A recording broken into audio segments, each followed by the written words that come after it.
Welcome back to the channel. There must be something in the air. A number of listeners to the Plenary Session podcast have written in, and they all have the same question, which is, can you do a show/video about how to apply for and accept the perfect first job? And so I'm trying to do that here. This is a video that is going to be primarily geared towards people in my line of work, hematologists, oncologists who are finishing their clinical training, looking for that first job. Probably going to talk mostly about an academic job. But what if you're in a different line of work? Is this video still worth it for you? I think it might be. Give it a chance. It might be worth it for you as well. So let's get started. What do you need to think about when you apply for and receive that perfect first job? And these are my views, and that's, I think, what people want. They want my views unvarnished. I'm going to give it to you very honestly. I'm not going to hold anything back. Here are all my views. Number one, think about what you want. This is the part of the job search that people don't talk enough about, and I think they gloss over. It's the most important thing. Think about what you really want. Do you really want to be doing that? Look around you. Who out there has the job that you like, the career you like, the work hours that you like? What do you really want? And be very careful. There is a seduction, of course, in academic medicine that you want to be the next big name. You want to be maybe the chair of the department. I think many people are seduced by those brass rings, I call them, because like brass rings, they're just mere tokens. They're not really worth it. I think the truth is you should be more deliberative about what you actually like to do in life, what you're good at, what you would actually want to do, and focus on that, because the worst thing you can do is to set down on a path 3 years, 5 years, 7 years down the road. You might realize that you're actually not that interested in it, and it really wasn't your passion, but you felt an obligation to do it. You don't want to make that mistake. So, my next rule. To help you do that, I think it's important that you actually write down a 5-year plan. Not a few years ago, 7, 8, 9 years ago, somebody I was interviewing with, of all the places I was interviewing, this person said, I want you to write a 5-year plan. Where do you see yourself in 5 years? Could be 2-3 pages.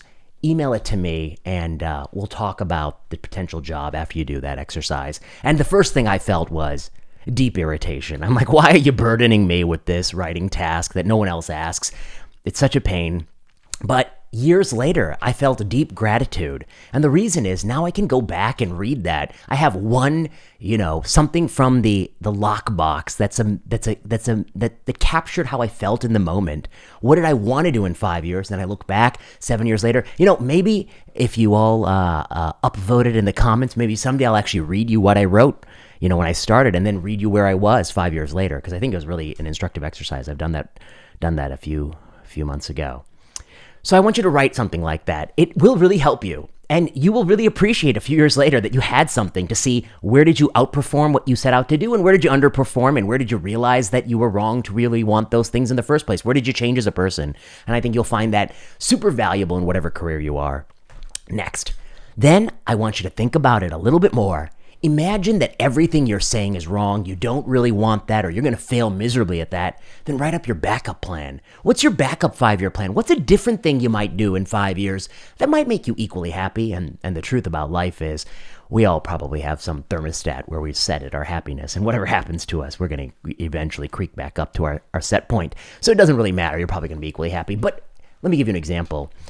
What you want to do might be, I want to be an academic trialist doing a day and a half of clinic, and of that day and a half, at least half a day is just trial patients, and I want to publish X number of papers in X journals and be the PI of X many studies and of this many investigator-initiated studies or whatever. That might be your initial 5-year plan. Be known as an expert in whatever, in a regional level or something like that. But then your backup plan might be, let's say your career as a trialist blows up catastrophically. What's your backup plan? It might be something like, I just want to take good care of patients. I want to have some residents in my clinic. I want to do some teaching service. What's your backup plan, And sometimes the truth about life is it's actually the backup plan is what you really want. You're just, afraid to admit it to yourself. So I think that's why it's important to write your plan and then really tear it to pieces, or put it in set it aside, but tear it to pieces in your mind and write your backup plan. The next thing I'll say, there's more to life. There's more to life than being, before I say this, I have to say, I have a colleague, and I heard from a colleague. This is a colleague who does a lot of work with the biopharmaceutical industry. And this colleague was recently talking with a senior vice president of a very important firm. And the very important firm senior vice president leaned over to this person and said, how do you feel working as my mid-level. And this person said, excuse me? What do you mean by that? I said, no, I'm just joking with you. But what he meant was that you're the mid-level for pharma. You're running all my trials. You're essentially the nurse practitioner, PA, of the pharmaceutical industry. You're not making many decisions on your own. I give you the protocol. It's my trial. I'm the pharma executive. You're my mid-level. And it kind of put it in perspective. It was jarring to my colleague, who took it as obviously meant to be a bit offensive, a bit of a prod. But I think we need to at least entertain this idea that running academic trials at a university might be, to some degree, you're the extension of pharma doing something that the pharmaceutical executive doesn't want to do, which is stay late, field calls, work in Epic. And so you got to be very careful that if you say you want it, you better be very careful that there might be more to life than being what this executive would consider, and I wouldn't, but what the executive has said is a mid-level for the pharmaceutical industry. The thing I want you to consider that there's more to life than one disease. I see so many people saying, oh, I really want to do, lung. I really want to do pancreas. I really want to do lymphoma. Really? Really? You really just want to do one disease for the rest of your life? Oh, I would just want to be the expert in one disease. Oh, that's different. You're saying you want to have deep content expertise in at least one field. That I get. I want to have that too. But here's the difference. I don't want to confine it to one field. I want to have that deep content expertise in many, many domains, many different fields. Why are you settling for one? Why do you really want to just be the expert in one thing? There's more to medicine than one thing. You're giving up so much of the beauty of medicine. You're giving up perspective. You're giving up the vantage. You're giving up the panoramic view if you focus myopically on one thing. And if you ask yourself, and I know lots of young people who say, I want to be a doctor. And you ask him, well, what type of doctor you want to be? I want to be a surgeon. I want to be this doctor. I want to be that doctor. I very rarely say, I want to be a doctor that only takes care of insert one disease. I very rarely hear that. Because to be honest, I think for many of us, or at least maybe I'm just talking about myself, but I think many other people, part of the aspiration of being a doctor is I want to feel, and I increasingly feel this way in my life, but I set out to feel that if anybody in my sphere, an uncle's brother, an uncle's brother, that's also an uncle, an uncle's cousin, an uncle's brother-in-law, a great-grandparent's friend, if anybody has a medical issue and that person asks me, hey, my so-and-so is dealing with this issue, knee issue, cancer issue, cardiovascular issue. You got any thoughts? You got any advice on who they could see, what they might want to think about? I want it to feel like I'm in a place where whatever that issue is, if it's in medicine, I'll be able to say, what I know about it. Hopefully it's more than zero. Maybe have some idea of the algorithms around it. And so all my medical training, I set out to do that. I took a lot of rotations in medical school of things I knew I wasn't going to go into because I wanted to have some content knowledge of that. And when you get presented with that situation, it's remarkable. If you have a little bit of content knowledge, a little bit of the scaffolding in your mind, and you read a few articles, you read some up-to-date, you really build it kind of very quickly. And often you get some ideas for different research projects, which we're working on broadly in biomedicine. Maybe only about 60-70% of our research work is actually in oncology. We have other projects. So that's an example, and that's medicine broadly. And I certainly just cannot understand the appetite in hem-onc to only know one disease. I think it's very close-minded, and it's actually not good. I think over-specialization is deeply harmful. And I believe that the writer David Epstein has a great book on this called Range, and you should check that out. Okay, the next thing I want to say. You do need to, I think about all the things in life you're juggling besides your job, where your family is, where you want to live, what are places that, have the activities you like, what places feel like home, what places feel like too far. You got to consider all that. I can't do that work for you. My next piece of advice, start early. Everyone's always talks about how long it takes, but that necessarily leads to the next part, which is you got to start early. I believe you should start a year and a half before you actually want to take the job. That's about how long these things take. And it's really important because the more time you have up front, the more time you have to collect information that will help your decision. So start early. How do you do that? One, you look at websites. There's a lot of career websites in oncology. There's the JCO career website. There's the ASH career website. There's the New England Journal of Medicine career website. That's the weakest of the bunch. The ASCO website, I think, has much more listings. There are also different universities actually do a decent job of listing things. The University of California system has to list all things per HR. I think a number of public universities have those HR requirements that they have to list these postings. And to list on these websites like ASCO or ASH, I think they got to pay like $5,000. And a lot of places are pinching pennies and they don't want to pay that to list. So you might find listings at specific universities that you want to look at that are not going to be on the ASCO website. I think it's important because in my experience and the experience of others, I think the vast majority of interviews you actually get will come from places that have advertised a spot. I always think it's possible to get an interview for a job that doesn't yet exist, but I think most people, they have advertised for a spot, and that's why they are looking. They're looking for someone. Email chairs and chiefs. If you know that their programs you're kind of interested, email the chief of, I guess if it's going to be the one disease type, it would be the one disease type. But you're better off emailing the chief of the department, the chair of the department, to just say, what are the needs in your department? Do you have any open searches? What are they in? Or are you looking for, if you're so wedded to just one tumor type, which I really just don't, I'm not sympathetic to. But if you are, then you can ask about that. Circle back. Whatever people tell you, I think every 4 to 6 months, it's worth a friendly circle back, because in my own experience, there were many places that said, oh, we're not hiring and we're not going to be hiring for years. 6 months later, I emailed them and say, oh my God, we're hiring right now. When can you interview? And then they immediately send a contract like right after one interview. Would you sign this? That reflects that I think people don't know what's coming. I mean, that's the reality. They don't know who's going to move. They don't know what needs they're going to have, and things can pop up all the time. And they'll forget about you. I mean, they have no incentive to remember you. So you need to be proactive. And if you really want to go to some university, cancer center, location, touch base every few months. The thing about email, I mean, I don't know how to, do I have to explain to people how to send emails? As you get more advanced in life, you want emails to be shorter and shorter. You don't want prelude. You don't want anything in that email other than a very quick, what is the point of this email? Do I need to respond? And imagine the person you're emailing is 10 times busier than where you are and how jaded that person might be. No paragraphs, no huge story about your life.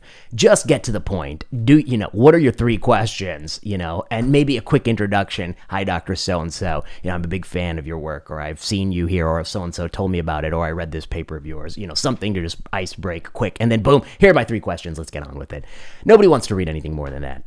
I can promise you that. Okay.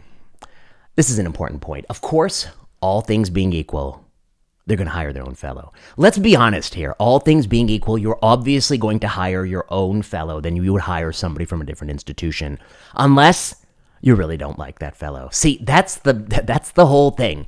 What is a job interview? A job interview is a series of 20 to 30-minute talks to predict how you're going to get along and how someone's going to work if they had a job for a year or 2 years or 5 years. That's what a job interview is. What's the best job interview ever? Getting to work with someone for a year or 2 years or 5 years. And that's what they've got with their own fellows. And so, in my experience, the vast majority of fellows that the institution really likes, they're going to find, and by institution I mean the probably people in the bubble around that person, they will find a way. They'll make a job if they have to. They'll find a way to keep an opening for that person, and they're going to always take that person over even the most brilliantly qualified person on paper from somewhere else. Because why would you take a gamble? Yes, they look wonderful, but those selection filters of interviews are very, very poor. Maybe that's the part I'm leaving out. The interview is a very, very poor filter. Working 1 year in a job is a very, very robust filter of future predictive value.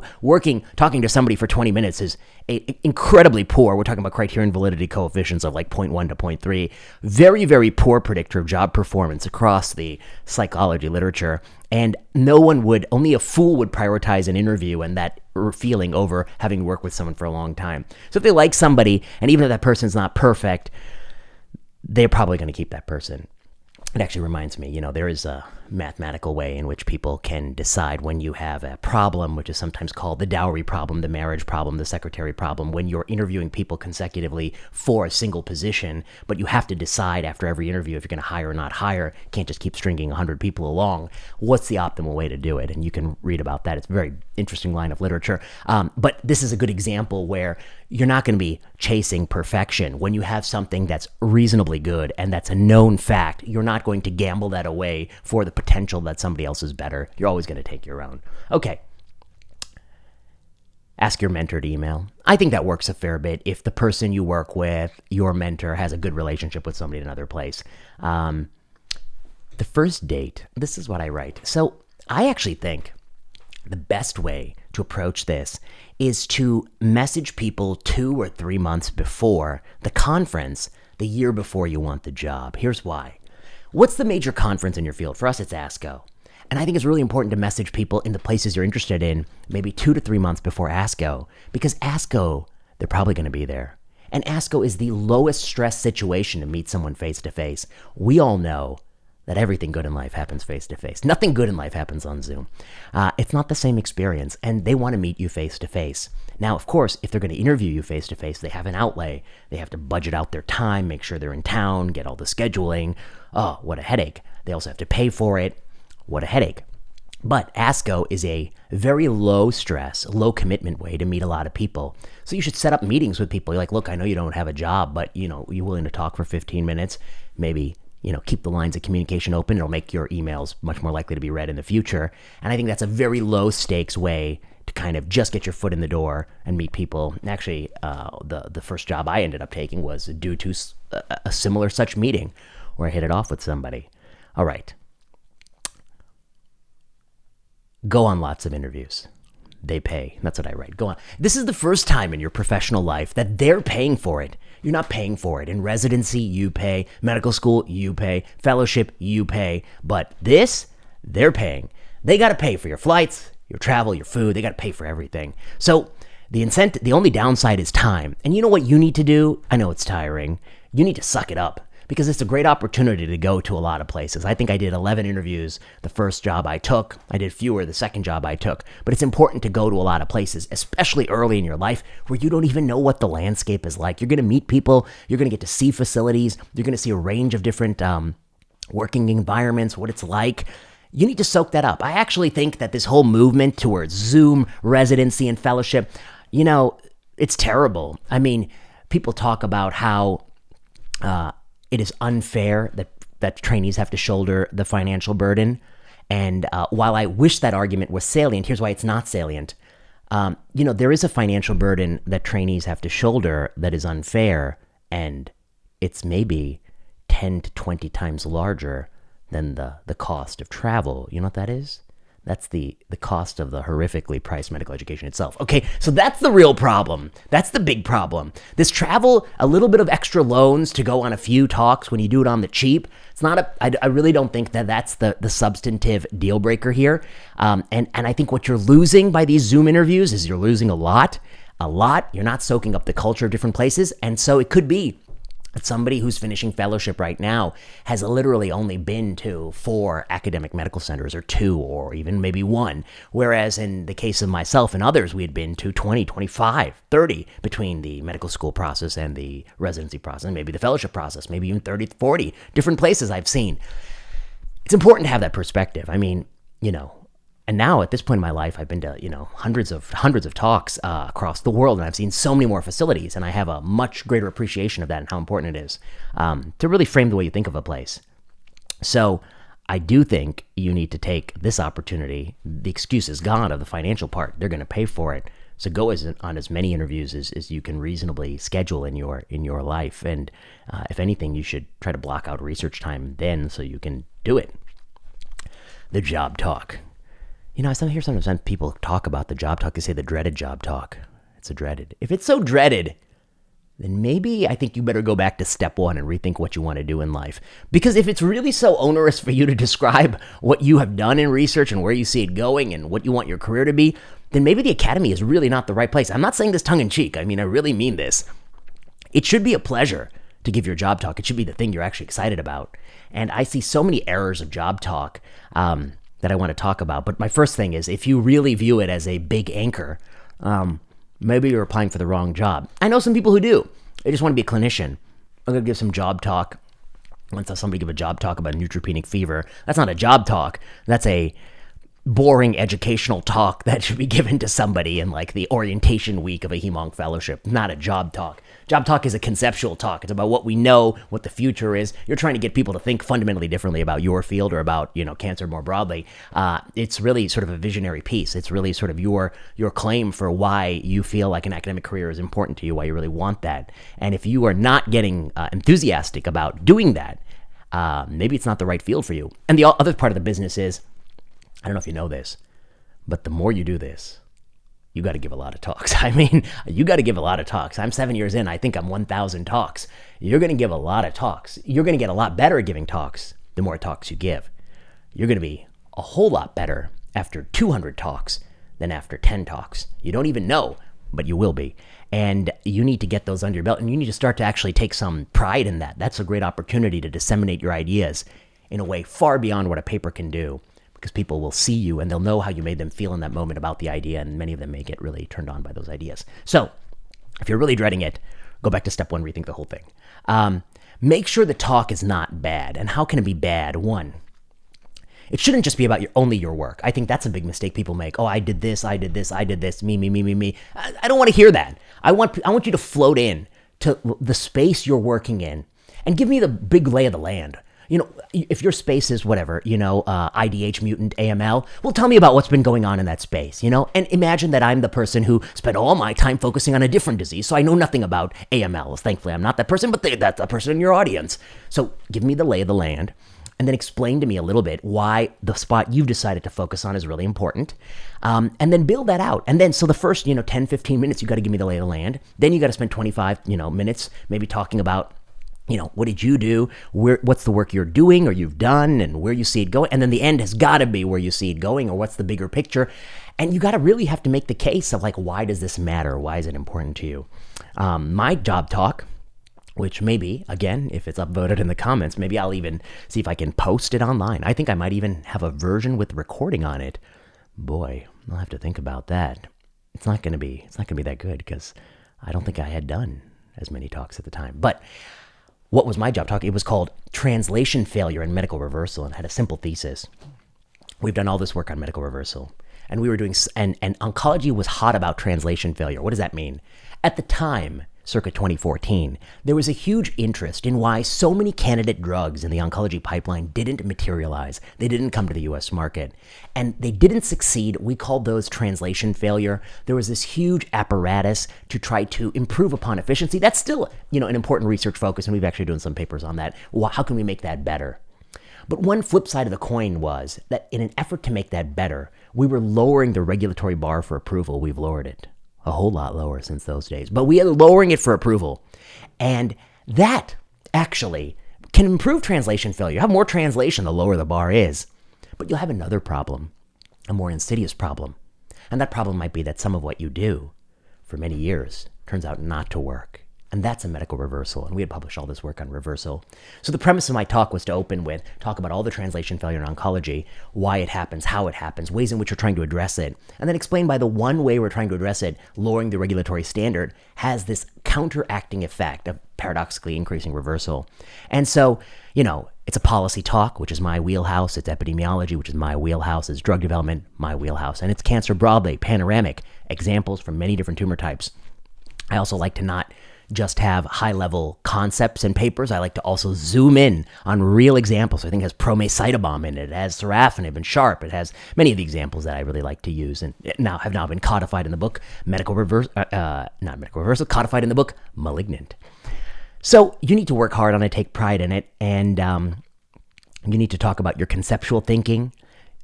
And it shouldn't just be things you helped out on. It should be what was your conceptual thinking? I think that's very important. And if you're lucky, somebody you know and trust will actually listen to you deliver it, and you can practice with them a few times.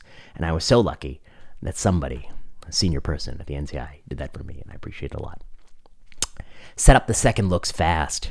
As soon as you go on the first one, there's going to be a second one. Nobody wants to tell you any, it's an interesting line of work we're in. That you go on one whole job interview and you literally exit that interview. You have no idea what the job is like. No one has put anything on paper, from the pay to the hours to the clinical duties. It's all very talked about vaguely. It's all this elaborate, trying to persuade you that it might be a good fit and vice versa, but no one's actually put, ink to paper. So you need to go on the second look so you can start to get something on paper.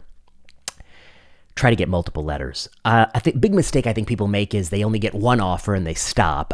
You need to pursue this enough that you're getting at least a few written offers so that at least you have something to compare something against. One is probably not enough. So I would say don't take the first offer, get multiple other offers. Be polite. but try to buy time to respond to people. So try to push things out a little bit. Okay. I sometimes hear people say everything can be negotiated. I think that that's probably increasingly untrue in a world where there are clear rules about rank. I just heard the story of somebody who got hired as, a full professor or an associate professor, but the university, when they actually put him through the promotions committee, they're like, this doesn't warrant that. And they got instantly demoted, but they were already kind of deep into it, and they felt slighted. But, I don't know. It's not really a secret. I always see people wondering why I'm like, it's not really a secret. You can just Google everybody in the institution who has that rank, average all their indices, their papers, the authorship, their H index, what they're doing, what their research contributions are. Read a few papers if you want to be more granular to see if you think they're really impactful or not. Look up their trial portfolio, look up, their other activities, their, how many talks they're giving. These days, everyone is telegraphing everything they're doing. And so you shouldn't be surprised that somebody's going to say that, oh, actually, it's not full professor level here. It's actually associate professor.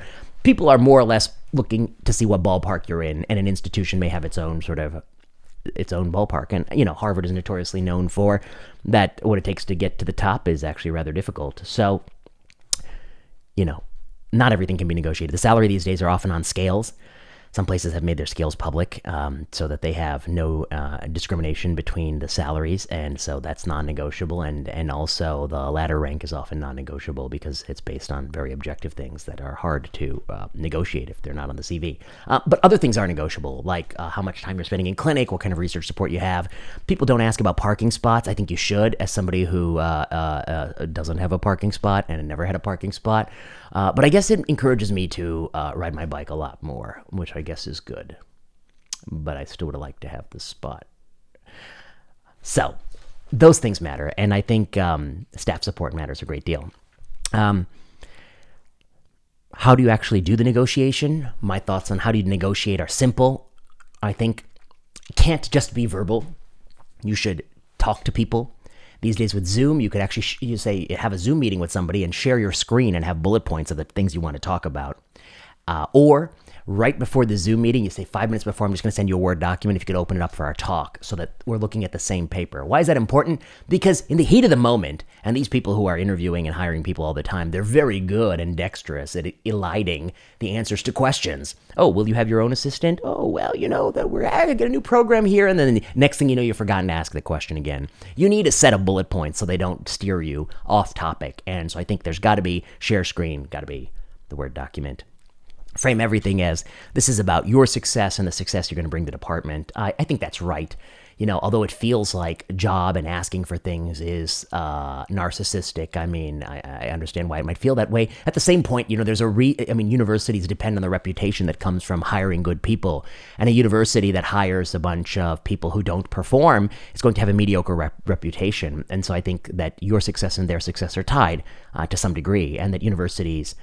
what makes university great is it's the collection of the best students there and the best faculty there. That's what's driving the goodness of the university. I'll tell you what, it's not. It's not the administrators. That's not what it is. It's not the deans. It's the people doing the cognitive labor.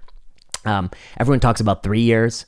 I have an expletive written on my paper. I say we need to talk more about 5 years. 3 years is over in a blink of an eye. Titles are meaningless. Oh, they're going to sweeten the pot and make you associate director of the blah, blah, blah, blah, blah, blah, blah, blah, blah, blah. Forget it. Title is nothing. Title is not a real thing. You can call me whatever you want to call me. The only things that matter are what's my time, where's that going to be spent, and what's my pay going to be like, and how much of my time is my own to control. That's what really matters. Titles, don't be seduced by brass rings. Get several opinions from other people without disclosing how you feel. This is very important. Once you get those written contracts, you should send it to a few people you know and trust. Get their opinions about the different jobs. Don't tell each other what the other person thinks, and don't tell any of them what you think, because the whole point of getting opinions in life is you want the opinion to be independent. If you tell people what you think, people will often echo back what you're saying to them.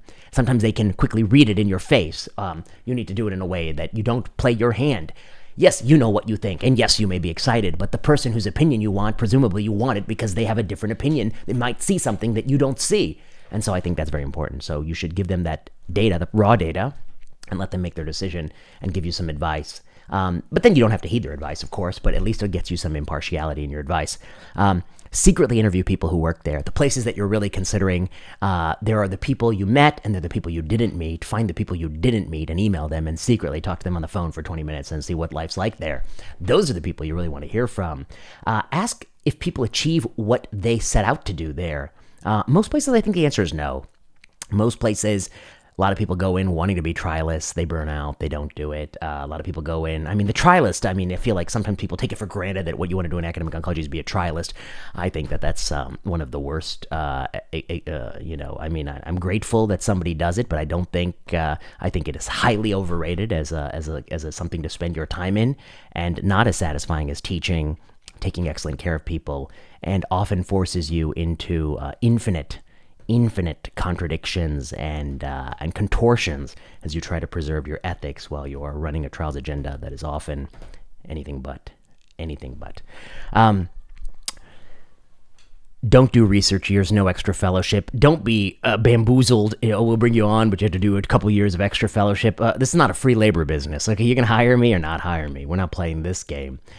Don't bank on one mentor. Assume that the person you really want to work with there, they're already signing another job for Merck. Now, I don't know where it is, but it's probably going to be for pharma. They're already moving. Assume they're moving. Assume that person you really like there, they're moving already. They're moving next month. They're not even told you yet. Go there only if, assuming that they were moving, you're still going to want to be there. Be realistic. I think you do need to talk to other people to get a sense of what people are offered. I think it would be unrealistic to think that, in terms of packages, in terms of hours, I think you want to be, know what you've done and know what people like you are getting. I think that a mistake can come if you're unrealistic. I also think a mistake can happen if you are too pessimistic. So you need to know what people are getting so you can at least get that much. Don't go to places where people are unhappy. You can sniff that people are unhappy. Don't think that you're going to go there and by unhappy, I mean not like in terms of their set point of happiness, which is probably pretty constant, but in terms of the frustration with the job and whether or not they like the job. Don't go to a place where people just complain, nothing about, all they do is tell you complaints about the job and how, but if you came here and did these things differently, it might not be so bad. That's not a good sign. Don't go to places with too much turnover. Too much turnover is a sign that they can't retain their faculty. They don't like it. Everything doesn't work well. Many places are bad, and your life could be very different. I think sometimes people say that like, oh, well, it's all going to work out in the end. Actually, I think that in terms of like what you're actually doing, it could be very substantively different based on the place you go and the opportunities that come, even holding constant your work ethic and everything else. What I suspect to be the case is you will be equally happy in whatever life throws you. That I think is true, but it would be very fundamentally different. I think that there's a reason why some places are very good at creating clinical trialists and other places are very good at creating successful laboratory scientists, and other places have a continual turnover to pharmaceutical industry or continual turnover to the neighbor, and that very well would be you. You're not going to be different than the aggregate statistics. I wrote down, expect that the contract is a lie. That's a bit tongue-in-cheek, but do expect that not everything is honored fully, so you need to at least be so confident that if some things weren't honored, you'd still be okay with it. There's an old quote, I think it's Simone's Maxims, which was, assume the job is 50% as good as you think it is. And then the last thing I'll say is, once you do decide and you sign on the dotted line, you're getting ready to go, how do you bid adieu to where you're at? I think people will advise you got to give lots of notice. The more notice, the better. That's false advice. You want to give decent amount of notice for your patients because those are people in whom, they care, you care for, and they care for you. That's very important. But I would say, other than that, you want to minimize. You want to be ready that as soon as you give notice that they're going to mail that letter to the patients immediately. That's the first thing you're going to do. They're going to type the letter to the patients and let them know you're leaving, but they could take like 6 or 8 weeks to do that. Maybe you even draft it for them so that they can mail that out the next Monday so that you minimize the amount of time you're at a place once you've decided to depart. Too much notice is very bad. Hanging on past your welcome is very bad, and you want to get the hell out of there and get on to the new place, the place that's actually, that you're excited about going to. And then the last piece of advice is, I think somebody once told me that, the first job is a good 5-year job, And what this person meant was that when you go to a first job, you often don't know what you're worth or what you should be getting or what a place should be providing and what you should be looking for. After a few years of working there, especially when you radio label a dollar bill, you start to learn about how the system really works. And then you start to see more clearly about, where you ought to be working. And so I do think the first job is often a 5-year job, and be prepared, I think, to move a second time. Second jobs, I think, are much more durable because you know what you're getting into. You know what can't be changed anywhere, and you know what can be. And ultimately, my overall conclusion, I think, this is my bias, I think the obsession with one disease is totally wrong. The obsession with being a trialist is totally wrong, leads to misery. The desire to know a lot about a lot, I think, is important. That's what most of us sought in medicine. And titles, I think, are totally worthless. What is worth a lot is preserving the time to create the cognitive things you want to create and to advance the field in the direction you want. And when you really want to do that, the job talk will be a pleasure. It'll be a great pleasure to lay out your thoughts. And it shouldn't all be your thoughts. It should also be the lay of the land, but then your thoughts and where you want to take it. And everything follows from there. So those are my thoughts on how to get the first job. You got questions, put them in the comments. Email plenarySessionPodcast at gmail.com. If you like this video, you know what to do. Like, subscribe, comment, leave a message below. And I'll be back. More videos. Who knows what they're going to be about. The videos can be about anything. COVID-19 policy, oncology trials, and more. The podcast, I try to keep that pure these days. The podcast is going to be oncology only if you're listening on the audio feed. You're missing things if you're on the audio feed. The videos, there's so many videos you're not watching. So, like, subscribe, comment, leave a message below, and until next time.